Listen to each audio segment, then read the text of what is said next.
Welcome back to week 3 of the 100 Days of Watercolor Challenge. I've decided to do something a little bit different this week. I have reached for all of the palettes that maybe don't get as much love as they should, or maybe are a bit more unique. So either the makers did a really short run of them, or they're several years old and in my collection, and so I don't use them in posts very often because they just aren't attainable. I do use supplies in my posts that aren't attainable on occasion, but like I try to use stuff that's still available from the shops, or at least the colors are still available, even if they aren't in their current presentation. Some of these things, though, you just can't find. So for this week, the challenge is underwater. The prompt showed like anemones and stuff, and so that's the way I'm going to be taking it, because later on we have ocean animals, and so I think I'm going to want that week, it's week 5, I'm going to want that week for things like jellyfish and all that fun stuff. So I'm going to focus more on like sea slugs and things like that this week. But I'm going to use palettes that just don't get as much love as they should, because I think it's sort of fun, and I've chosen 7 palettes, if I've done my math correctly. Maybe I haven't done my math correctly. 1, 2, 3, 4, 5, 6, 7, 8. I have chosen 8 palettes. So we're going to get rid of something. What are we going to get rid of? We are going to get rid of... We're going to get rid of this one. Mostly because it's the one I feel sort of least like going into. So there we go. Now we've got 7 palettes. And so the first one is Artistic Isle. It's her 2022 Christmas palette in collaboration with Lisa Alden. And I have 2 of these palettes. I have one empty and I have one full. And I reach for my empty one all the time. I don't reach for my full one all that often, not because I don't like the color choices, but because I don't like to use like pre-made sets like this unless I'm using all the colors, so that I don't wear down one faster than the other. I'm weird like that. The next is the Derwent Ink Tints. Nope, it's the Derwent Graphatint pocket set, which, much like the ink tints set that I used last week, I think I've used maybe once, and I didn't post the painting. I asked for this. This was the set I had asked for my birthday 2 years ago, and I struggle to use them so much. They challenge me in a very different way than most paints do, which is a good thing, but I just don't reach for them. So they're going to get used this week.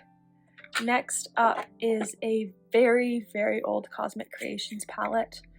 This was a style of palette that she did back in 2020, and I love it. It's one of my favorite palettes. It's pretty heavy because this is clay, but it's great. It's got such a good weight to it, and I like that it's a good size to like throw in your pocket or throw in a purse. So we're gonna use this week. I also love it. Like, it's a very sea color palette. And then we have what might be the favorite palette in a series that I've done on YouTube, which is the Butterfly palette. I filled this up in a video and people absolutely loved it. It's a whole mix of brands. We've got Daniel Smith, Schmincke, Winsor, Nude, and White Nights. And it's really mostly granulating colors with a few basics in it. And it's fantastic.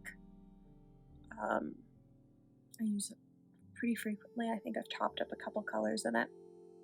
And it's great, but I don't often use it by itself. Normally it's supplementing whatever other colors I'm traveling with, so that it like gives me the fun stuff when traveling with the practical stuff. because I don't often need a full pan of granulating colors. I'm normally only using a very small amount of it. So having them all in a pan like this is great. We have a set of Reeves, which I haven't actually swatched. I found them in my grandmother's desk last week. It's made in England set. It's 85 is the date on the back. And they look like this. It's very stained pink. And I haven't done anything with it. I haven't even swatched them. So I thought I'd play around with them in this week's mini video. Either way, it's staying in my collection because I absolutely love it. I love that the pan separators are metal. Like, it's just a great set. But I think this is the week to play around with it in this video. Finally, we have the 2 Pentel sets. And the reason these are in this video is because I'm about to clean off these palettes. I am desperate for palette space again, which means it is time for these 2 to be cleaned off. And so I thought I'd do something with them one last time. I still have the tubes, so like I can always pull them out again, but they are a bit of a hassle because I have to dry down for a couple days really before they're paintable with. I do find it interesting just how shiny the modern ones are compared to the vintage ones. Like, the vintage ones sort of have the matte look that watercolors have, whereas the modern ones, or some of them, are just so shiny dried. So that's the 7 palettes we're using this week. I think it's a pretty good selection. It's a pretty good mix of, like, well, actually, it's mostly just fun stuff. Like, there's some professional stuff thrown in, but mostly it's just stuff I want to have fun and play with. And sometimes that just happens. So I'm going to... What do I want to start with? I want to start with...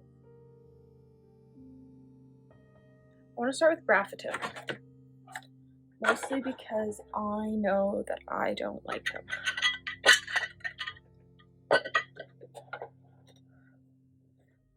Graphatint, or here's the thing, I want to love Graphatint. I desperately want to love Graphatint.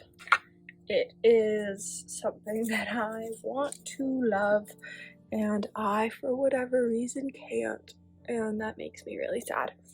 So we're gonna wet all these. I'm gonna let them soak for a minute while I figure out what I'm gonna paint with them.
Alright, there is 7 days of sea slugs and sea cucumbers. I actually sort of like them. They're quite different than what I normally do. They're not, I don't know, they don't look exactly like they're supposed to, but I like that it was different this week from what I normally paint. I love the little bunny one. And it was just sort of fun to do something that's so different than normal. Like the first 2 weeks were not that far out of my comfort zone. Like I've done a lot of sunsets. I've done a waterfall in a paint your style. Like I sort of know how to plan them out. Whereas I think the next several weeks of this challenge are really going to push my comfort zone as a painter doing mini paintings. Whereas for this week, I was able to choose a subject matter that I love looking at and just like sort of do a whole bunch of them. I think the bunny one is so cute. So yeah, I will leave the colors below for everything that I have colors for. I don't know that I've got the color list for what's in this palette. I don't know that I'll be able to find out what the actual colors are for this. Right now I've just labeled them blue, magenta, and turquoise. But for everything else, I should be able to figure out the colors, and I will leave all that info below. Thanks for watching. If you want to see the daily posts for this challenge, they are up on Shorts and on Reels. And so you get to see all the individual posts a week before this video comes out. This video comes out on the Monday after the challenge, so the Monday of the following week. So by the time you see this video, week 4 is going to be coming out already on social media. So if you want to be up to date, check the Shorts feed. But I think doing a combined video where you can sort of see the process of doing them all is really fun, because you get all the information that I can't fit into a 60 or second or shorter video. So thanks for watching. I hope you enjoyed. We are 3 weeks into this challenge of a 15-week challenge. So we are officially a 5th done today, which is insane. I didn't think I would feel like it was moving this fast, but it actually feels like it's going pretty quickly. So next week is water ripples, which I am not excited for. But we'll figure it out once we get to next week's challenge.